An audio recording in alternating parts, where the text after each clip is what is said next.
some very specific strategies that relate to your stress, but specifically strategies that are going to help you become more resilient. So our first strategy that I want to teach you this morning is how you can get more energy when you need it. And so whether you have had a good night's sleep or not, you have the ability to create more physical energy in real time whenever you want it. And you do that just through creating a demand for energy. If you sit on your butt all day and sit in a meeting, listening to different speakers all day, the message that you send to your body is, hey, don't make any energy, I don't need it. But if you create a demand for energy, your body will make it. So all I want you to do for me right now is take your hands above your heart and up and down. So when you bring your hands above your heart, you significantly increase your circulation. An increase in circulation creates a demand for energy. So we're raising the roof, right? We're creating some energy. Now just go forward and back.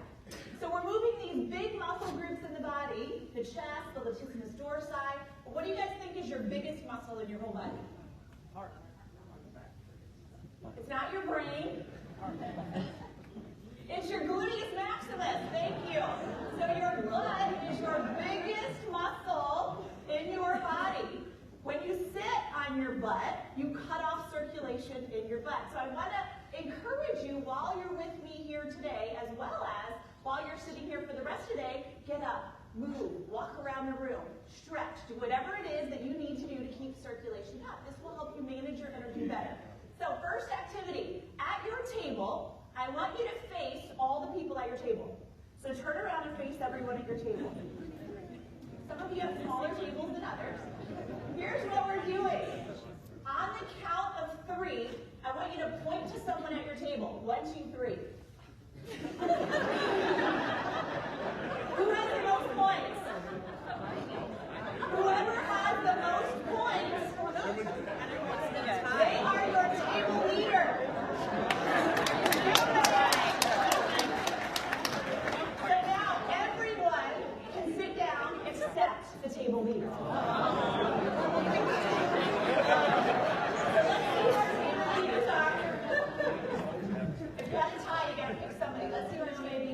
But I wanted to expose you to just a little bit of stress and see how you respond.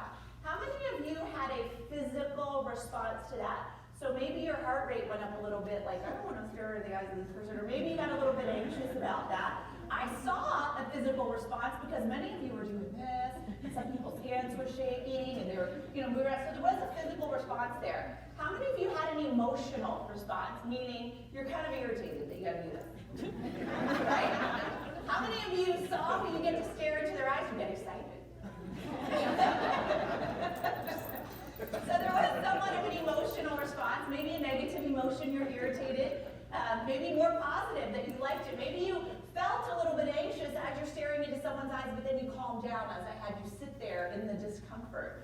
What about mentally? Were any of you a little bit unfocused and thinking, what is Natalie going to make us stop? What are we doing here? What's the purpose of this? Any of you become a little mentally unfocused? While others, I see lots of head shaking, while others might have become more focused. The longer I made you sit there in that discomfort, you became more focused on that person. Was anyone questioning in their head, why? Why are we doing this? Yeah. And so you were questioning the purpose. And so the point is, even in really small doses like that, stress has a multi-dimensional impact.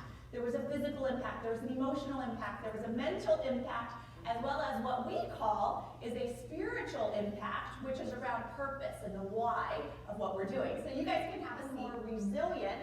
And so when you begin to think about people who are more resilient, and you feel more resilient, physically you begin to feel more energized. Emotionally, those positive emotions start to show up. So maybe you start to feel excited. Maybe you start to feel motivated or challenged in a positive way. When we recognize the opportunity that exists within stress and we can be more resilient to it, we become more focused.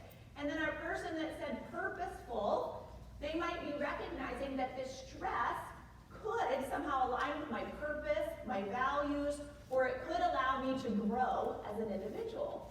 And so these 4 energy dimensions are very separate, but they're very interconnected as well.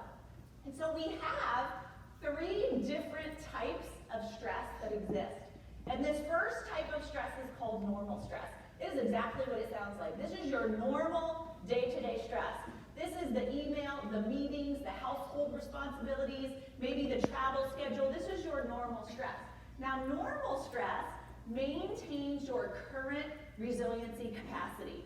Your normal stress just keeps you the same. Doesn't make you better, doesn't make you worse, unless recovery isn't present. So normal stress, and keep that in mind, normal stress will just maintain your current resiliency level. But then we have this other thing called training stress. Training stress increases your resiliency capacity of organization. A lot of your normal stresses can be the same, as well as training and excessive, so lots of similarities. Did any of you identify that? One person said, oh, this is a normal stress in my life, but then the other person said, oh, that's training stress for me, or that's excessive stress for me. Did you see any of those differences? A little bit? So I'm seeing a couple heads shaking. And so depending on your perception, it can put stress in a different category for you. This is a really great activity to do, that people die from their perception that stress is bad for them. The people that viewed stress as not impacting them in a negative way, they viewed stress could be positive, those were the people that lived longest. And they lived longer than those people out there that said they didn't even have a lot of stress, and I don't know where those people are, but they exist somewhere. What they found at the Harvard University and at their medical school is they did a different kind of research. They took a lot of people into a study, and they were people who said they experienced tremendous, significant amounts of excessive stress. And what they did with them is they taught them that stress is good. That stress response that you feel when you're stressed, it's good, it's positive. That is your physical body preparing you so that you can perform better.